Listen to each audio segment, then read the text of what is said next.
My říkáme, že postavíme vyjednávací tým pro jednání s církvemi, kde dle mého názoru by měl být ministr kultury, financí, ministr zahraničí, vzhledem k tomu, že to je také otázka našich vztahů s Vatikánem. A tato skupina by měla zahájit jednání s církvemi protože tohle je jediný způsob, jak dosáhnout změny v tom zákoně, té změny, která se bude týkat podoby smluv. A cíl, který my tady máme, je 59 miliard finančních náhrad, je prostě pro nás nepřijatelná cena, kterou má zaplatit stát. A chceme jednat o jejím snížení. Je tam samozřejmě ještě ten státní příspěvek, i ten je zakomponován vlastně do toho zákona, takže to jsou všechno věci, o kterých se mluví v těch smlouvách. A opakuji, změnit je můžeme pouze v případě, že budeme s církvemi jednat. A já vám řeknu, že nepochybuji o tom, že církve s námi jednat budou, protože mně připadá, že je nemožné, aby to odmítli. A vysvětlím vám proč. Ten zákon byl ve sněmovně přijat v podmínkách naprosto nedůstojných.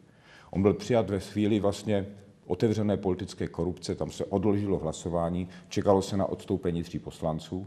Byl přijat hlasem trestně stíhaného, odsouzeného pana Pekárka, vlastně ne trestně, ale odsouzeného, potom do vězení nastoupil pan Pekárek. Byl přijat vlastně jedním hlasem. To je naprosto nedůstojné. Takovýto zákon, který tvrdí, že je zákon, který souvisí s morálkou, tak byl přijat naprosto nemorálním způsobem.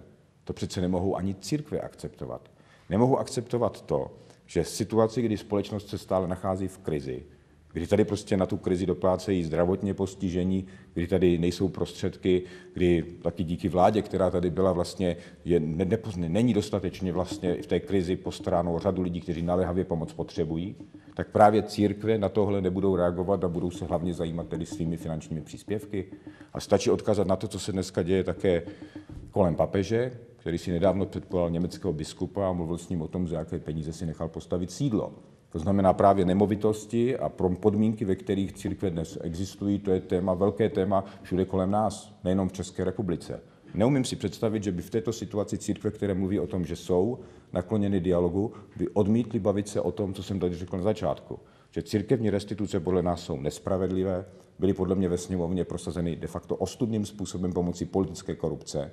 A takováto smlouva, tedy uzavřená se státem, je prostě problematická, musí být pochybná i pro ty církve samotné.